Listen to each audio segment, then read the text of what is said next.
Hi, I'm Iris Schreier, and today I'm going to show you how to make this lovely holiday scarf. One of the yarns is Artyarns Beaded, Rhapsody, and Sequins.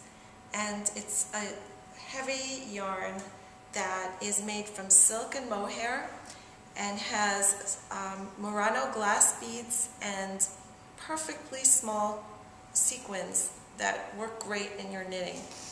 And the version that is made with this scarf uses gold sequins. Here on this skein you could see it in silver.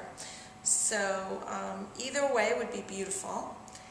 And what I do to make this scarf that looks much more complicated than it really is I alternate this thick yarn with this very, very fine mohair that's been dyed to match. And the mohair is composed of 60% kin mohair and 40% silk. So there's a lot of silk in it, and it's really, really strong and lovely.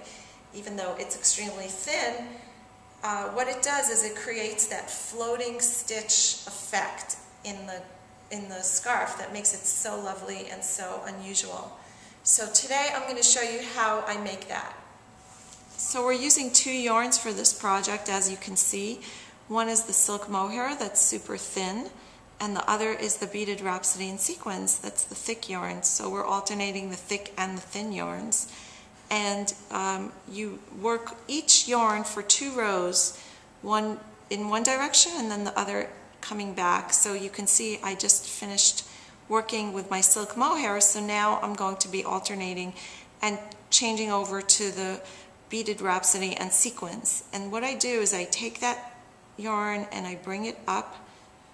I just carry it along the side to work with that next. And I let the silk mohair just hang there. So I'm going to knit with the beaded Rhapsody and Sequins. And then my very next stitch is a double decrease. And a double decrease turns 3 stitches into 1 stitch. So what I need to do first is add my yarn over according to the pattern, and the yarn over just wraps around the needle. Then I slip 2 stitches as though to knit. I knit the next stitch, and then I go back and I pass those slip stitches over the stitch I just knit to create a perfectly centered double decrease. And then I add a yarn over just like I did before. So I've just completed the lace stitch in this row, and now I do my regular knit 3. And then I continue in the same way. I do my yarn over, my slip 2 together, my knit 1, my pass slip stitch over, my yarn over, and my knit 3. And that's how I finish out the row. Now, I'm going to do that quickly and then show you that on the return, all I have to do is knit. So I am just doing my lace stitch here and doing my 3 knit stitches and yarn over and my simple lace double decrease, yarn over, knit 3, and I end with a yarn over, double decrease, yarn over, knit 1, and now I've completed a row. I turn around my work and I start the next row by bringing the yarn to the back. And this is a very easy row. All you have to do is knit, and you're going to knit every single stitch, including those yarn over stitches that you added, because for every double decrease you added 2 yarn over stitches, and that maintains the stitch count of the rows, and that's super important. So I'm just going to knit the entire row across until I finish. And I'm doing this pretty quickly so I could just show you the next part. Here we go. Just a few more.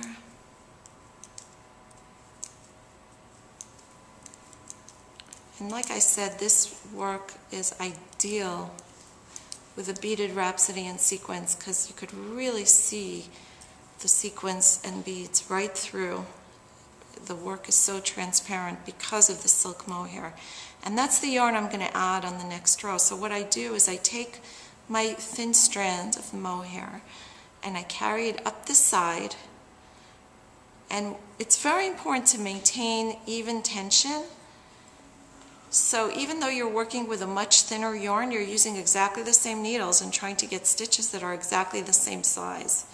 So I'm going to knit 1, yarn over, slip 2, knit 1, pass the 2 slip stitches over, yarn over. In exactly the same manner, I'm going to knit 3, then yarn over, slip the 2 stitches together, knit 1, pass them over. Then I'm going to knit 3.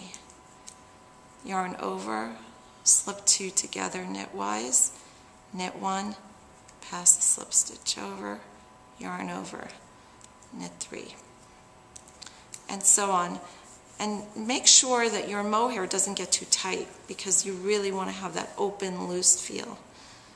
So continue to work in this fashion, making sure that your tension is good and that you're not getting over tight because the mohair is thinner, and some people tend to create tight stitches with it, but that's not necessary. Make sure that you stay loose in this pattern. That's really important. Okay, I'm up to the end of the row.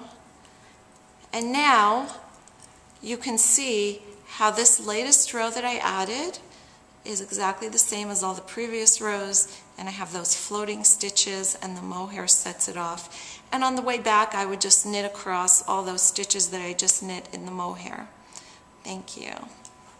So as I showed you, I used a couple of techniques here. This is a very simple pattern. It uses 2 rows. One row is all knit and the other row alternates eyelets and a double decrease.